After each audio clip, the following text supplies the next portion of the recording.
यह part 5 start करने जा रहे हैं। विस्थापन देखेंगे। विस्थापन किसे कहते हैं? दोलन करने वाले किसी वस्तु की किसी क्षण कर साम्य अवस्था से दूरी वस्तु का विस्थापन कहलाती है। माने विस्थापन है क्या कि कोई दोलन कर रही है वस्तु, उसमें किसी भी क्षण उसमें साम्य अवस्था हो जाए और दूरी वस्तु का मतलब क्या कहलाती है? विस्थापन कहलाती है। विस्थापन कहलाती है। आगे देखेंगे आयाम क्या है। आयाम किसे कहते हैं? किसी माध्यम में तरंग संचरित होने पर मध्य का कंपन करता हुआ कोई भी कण अपनी साम्य अवस्था के दोनों ओर करा जितना अधिक से अधिक विस्थापित होता है, उस दूरी को तरंग का आयाम कहलाते हैं। इसे ए से, छोटे ए से प्रदर्शित करते हैं। माने आयाम है क्या कि कोई अगर कण है वह आपका क्या माध्यम में कंपन कर रहा है और साम्य अवस्था के दोनों ओर, माने अधिक से अधिक मतलब क्या हो, वह विस्थापित हो, उसी को क्या कहा जाता है? आयाम कहा जाता है। इसे ए से प्रदर्शित करते हैं। आगे देखेंगे फिगर से। आपका देखो विस्थापन है, यह ए मान लिया गया। अब यहाँ से विस्थापन एक बार ऊपर की ओर चलेगा तो यह ऊपर जो चलेगा यह दूरी ए हो जाएगी। यहाँ पर ए माना गया, यह ए या बी हो जाएगा। फिर यहाँ पर आएगा सी, फिर डी हो जाएगा, तो दूरी ए हो गया आपका आयाम। फिर ई एफ, इसी तरह यह चलता रहेगा। अब यहाँ से और यहाँ के बीच की दूरी क्या होगी? लैम्डा। इसे पढ़ा जाता है, लैम्डा प्रदर्शित किया जाता है। तो यह इसी तरह आपका आयाम क्या होता है? चलता है। तो यह दिया गया तरंग के संचरित की दिशा जो है आपकी साइड में चल रहा है। यह किसका फिगर है? तरंग का आयाम। माने तरंग का आयाम का ये फिगर है। तरंग की संचरण की दिशा, इसी दिशा में यह चलता है आपका। आगे देखेंगे तरंग दैर्घ्य। तरंग दैर्घ्य किसे कहते हैं? किसी माध्यम में कंपन करती हुई किसी कण के एक आवर्तकाल में तरंग संचरण की दिशा में जितनी दूरी तय कर लेती है उसे तरंग दैर्घ्य कहते हैं। माने उसे क्या कहा जाता है? तरंग दैर्घ्य।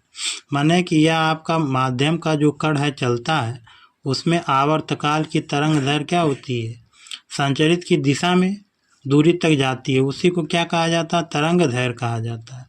इसे लैम्डा, इसे क्या पढ़ा जाता है? लैम्डा से प्रदर्शित करते हैं। और तरंग दैर्घ्य का एसआई जो है मात्रक मीटर होता है।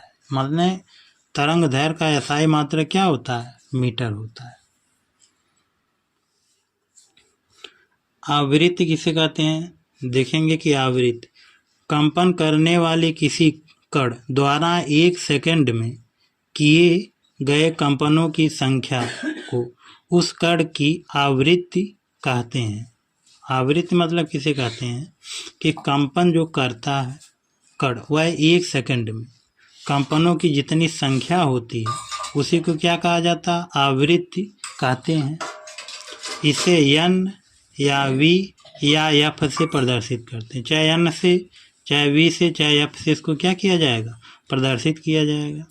आगे देखेंगे CGS, माने CGS पद्धति में आवृत्ति का मात्रक, माने में आवृत्ति का मात्रक क्या होगा? प्रति सेकंड होता है।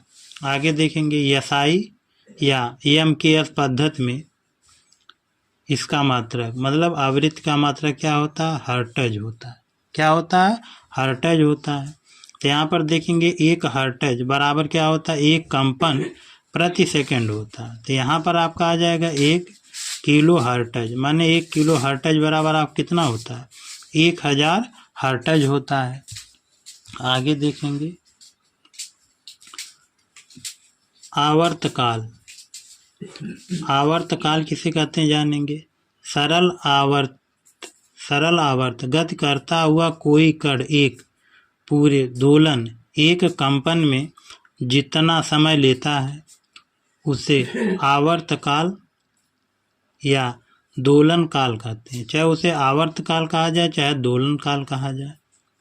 माने कि यह जो है कण आपका पूरा मतलब दोलन करता है, एक मतलब कंपन करता है। एक कंपन करने में लगा जो समय होता है उसी को क्या कहा जाता है? आवर्तकाल, या उसी को दोलन काल कहते हैं। इसे जो है टी से प्रदर्शित किया जाता है। इनको किससे? टी से। आगे देखेंगे आवर्तकाल का यसाई मात्रक। आवर्तकाल का यसाई मात्रक सेकंड होता है। सूत्र देखेंगे आवर्तकाल।